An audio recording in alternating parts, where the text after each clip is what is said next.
astronautes. Mais ils n'étaient pas. Bien aimé, je ne sais pas si tu as eu une situation où, bon, chez nous, ceux-là qui partent trop chez les marabouts, ou parfois tu marches et quelqu'un te dit, donne-moi ta main. Alléluia. Et la personne commence à lire ta main. Je ne sais pas si quelqu'un a rencontré cette situation. Alléluia. Il lit ta main. Et quand il lit, ça correspond avec ce que tu vis. Vérité. Alléluia. Parfois, nous, les gens marchent chez le marabout. Et le marabout lit la paume de main. Et vous allez dire que ça n'existe pas. Il voit ton avenir. D'autres même quand on parle, quand la personne parle, tu vas croire que tu as rencontré un prophète, un Dieu. Mais, autant de solutions. Il va dire, il va puiser la première goutte d'eau, la première goutte de pluie. Tu te laves avec. Va chercher les os de le lézard qui marche sur le mur là. Amène-moi les os de lézard, la dame de la poule. C'est là où tu commences à comprendre que ici là il y a problème. Le problème ce n'est pas la révélation. Le problème c'est la solution. Quand la solution va contre la parole de Dieu, c'est là où tu connais que tu es en train de traiter avec un magicien. Daniel a dit, oh roi, ça a dépassé les magiciens, ça a dépassé les sorciers. Il y a une seule personne que ça ne peut pas lui dépasser. Est-ce qu'on peut célébrer Jésus?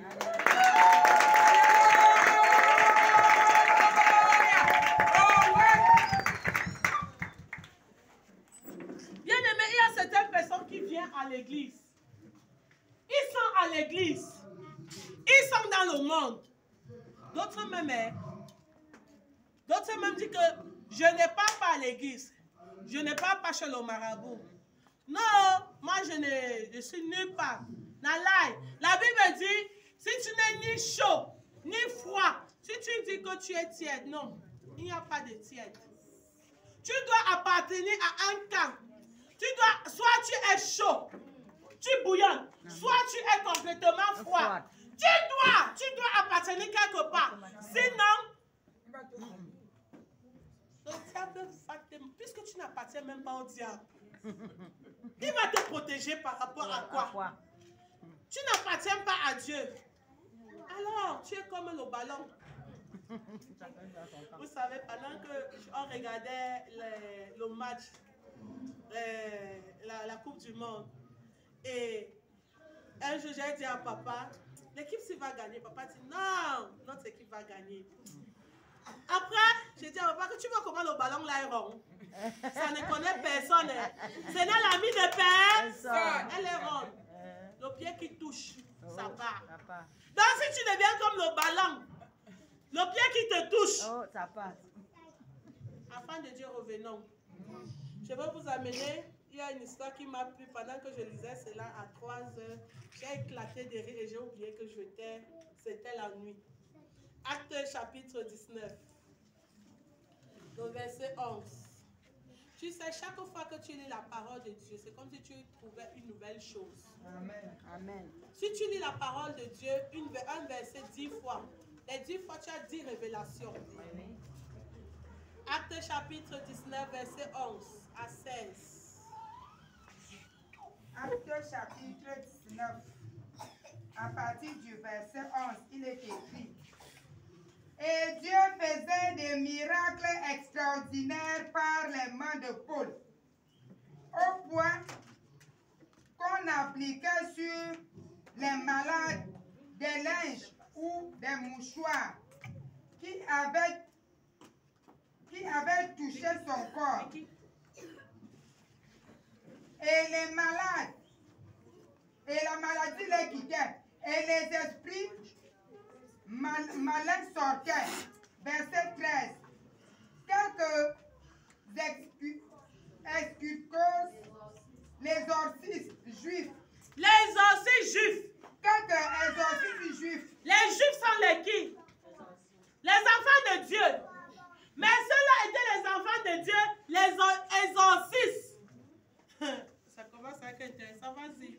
Quelques exorcistes juifs malins essayèrent d'évoquer sur ceux qui avaient des esprits malins. Et nom du Seigneur Jésus, en disant, je vous conjure par Jésus que Paul prêche, que ceux qui faisaient cela étaient 7 fils de Scéphas, juifs, l'un des principaux sacrificateurs.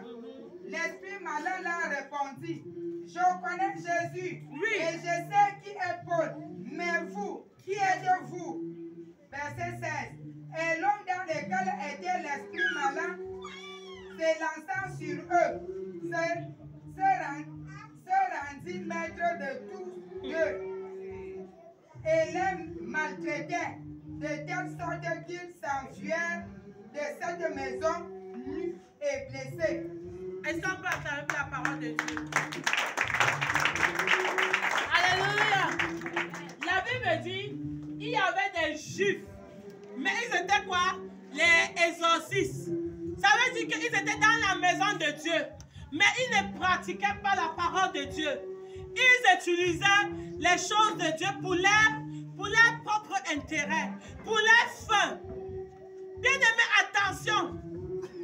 Attention. Il y a certaines personnes, quand il a essayé ceci, il a essayé cela, ça ne donne pas. Il dit, bon, je vais devenir pasteur. Amen. Oui. Maintenant, c'est le pastorat qui paye. Une fois, ma collègue m'a dit ça un jour. Je lui ai dit, elle dit, donc quand je lui donne les témoignages, elle dit, un jour, son mari lui a dit que c'est comme s'ils vont ouvrir l'église. J'ai dit que ouais, gloire à Dieu. La Bible dit que la moisson est grande. La récolte est tellement nombreuse, est grande. Il faut les ouvriers. Elle dit que son mari a dit que l'histoire de l'église est là, il faut qu'on ouvre l'église. C'est vrai qu'il blaguait. Il y a certaines personnes, quand il a cherché dans la vie, ça ne donne pas. Il dit que je vais devenir pasteur. Je vais ouvrir mon église. Bien-aimé, si Dieu ne t'a pas appelé, porte tes bagages. J'ai l'habitude de dire aux hommes de Dieu, quand vous venez de commencer, vous venez chez nous, oh papa, on va être votre enfant. Il dit que c'est l'homme. Homme de Dieu, si Dieu ne t'a pas appelé, ne t'aventure pas dans l'histoire-ci. Parce que l'histoire-ci que tu vois là, si tu t'aventures dans l'histoire-ci, que tu n'es pas appelé. La Bible dit, les 7 fils de Scéphas, ils comprenaient comment, quand on lit plus bas, manque de temps, la Bible dit que c'était un moment où Paul faisait les miracles. Même son mouchoir guérissait les malades. Même son habit qu'il avait porté, on mettait sur un malade et le malade avait la guérison. Alors, ils ont vu l'histoire là, ils ont dit, mais le business là, ça donne, on va entrer dedans. D'ailleurs, il faut quoi? Il faut seulement au nom de Jésus. Alléluia. Amen. Et la Bible dit, ils sont partis. Ce qui est amusant, c'est que ils n'ont pas commencé avec la fièvre. Au nom de Jésus, toi, fièvre, sors. Ils sont partis porter un fou. Un fou. Ce qui est amusant, c'est que quand ils ont porté le fou ne les a rien fait. Ils ont pris le fou, amené le fou dans la maison. Le fou ne faisait rien. Ils ont enfermé la porte. Quand ils ont enfermé la porte, ils ont dit au nom de Jésus que Paul prêche. Pas au nom de Jésus que je sers. Au nom de Jésus que Paul prêche. La Bible dit le fou a tapé ces 7 hommes sauvagement avec les habits déchirés. Ils sont sortis de la maison en courant. Bien-aimé, si tu n'as pas une position dans le Seigneur, l'ennemi va te malaxer. Je ne dis pas qu'un enfant de Dieu vrai n'a pas de problème. Moi, je suis là, je suis témoin. Je ne peux pas dire les défis que nous avons traversés. Mais parce que nous servons Dieu. Amen. Parce que Dieu nous connaît. Amen. Il ne nous laisse jamais. Amen. Il ne nous laisse jamais dans la honte. Amen. Je vais profiter de donner ce témoignage. À cette période, en cette fin d'année, on a eu des situations d'argent. J'avais besoin d'une lourde somme pour que mes documents passent. Et on avait jusqu'à le 15. l'homme de Dieu n'avait pas. Mais aujourd'hui, je célèbre Dieu. Amen. Je ne sais pas où l'argent est sorti. Mes documents sont partis. Amen. Le Seigneur a pourvu dans ma maison. Bien-aimé, ce ça t'a pas appelé. Le business là-haut, ne t'aventurise pas.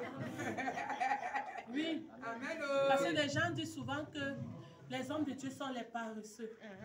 Les hommes de Dieu sont les rien. Le business, là. Comment on dit que c'est le business? Si Dieu ne t'a pas appelé, ne t'aventurise pas.